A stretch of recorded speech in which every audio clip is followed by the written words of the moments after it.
Assalomu alaykum hurmatli kuzatuvchilar.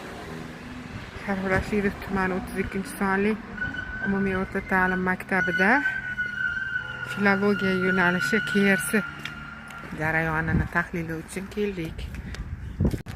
Filologiya yo'nalishidagi KRS faoliyati boshlangan. KRS faoliyatida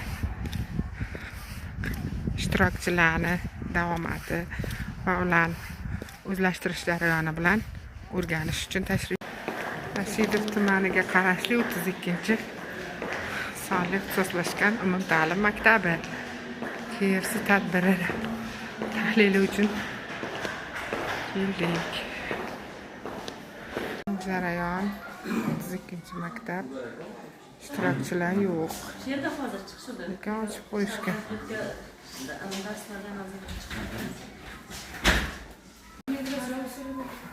Qulog'i onda qilgan, operatsiya qildirgan. Majlislar assalomu alaykum. Afsuski xato qildik.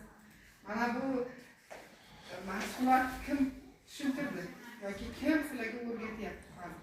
Bu mana shu o'qishlar kerak. Mavzu sizlarga tashib berilgan. O'qishlaringiz mazmuniga ko'ra nimani o'rganishlar kerak? Nima ta'lim nima ekan o'zi? Hech qiziqib ko'rdilarmi?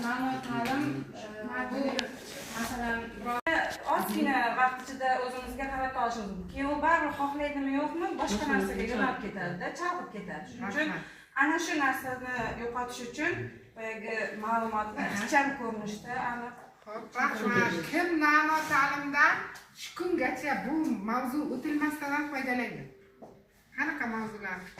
Masalan, kecha haligi nazoratchi deymiz, BSB oldim, BSBda misol uchun o'sha bir kunlik yozda o'sha 6 sinflarda ma'lum bir o'sha hikoyaga xos so'zlarni o'qib, kontekstda o'sha hikoyaga xos so'zlarni tez o'qib, esida yodida qolganini yozish o'sha bundan emas.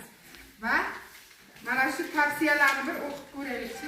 Mana shu ham matnni ixchamlashtirishni bir ko'rinishini skaner qiling ustozlar. Qisqa. Bu sizga kun tavsiyasi. Bugun siz nimanidir o'rganishingiz kerak. Shu o'rganish uchun qisqagina kun tavsiyasi. Kim ochib bo'ldi?